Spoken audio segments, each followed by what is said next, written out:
Рахмат, Мирайым. Карман мырза, менин атыма бир обращение түштү.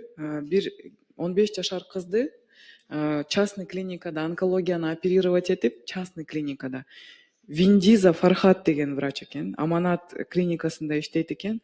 Анан ошол киши лимфома бар болгон баланын, он как-то, я не знаю, сделал какое-то обследование, что якобы у нее рак молочной железы. 15-летней девочке вырезал молочную железу, когда у нее был абсолютно другой вид онкологии. И после того, как он провел эту операцию в частной клинике Аманат, у девочки стало ухудшаться состояние, и она умерла.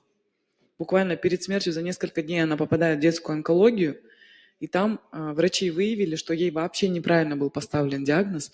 И у нас очень много таких горе-врачей стало именно в частных центрах. Онкологов, которые лечат детей в частных центрах. У меня большая просьба, пожалуйста, на имя министра это письмо тоже поступало.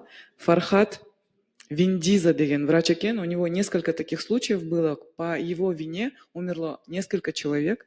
У меня просьба, пожалуйста, разберитесь с этим делом, потому что такие врачи не должны лечить наших пациентов, особенно маленьких детей. Вырезать ребенку грудь, когда у него вообще была другая локализация онкологии, что это за врач?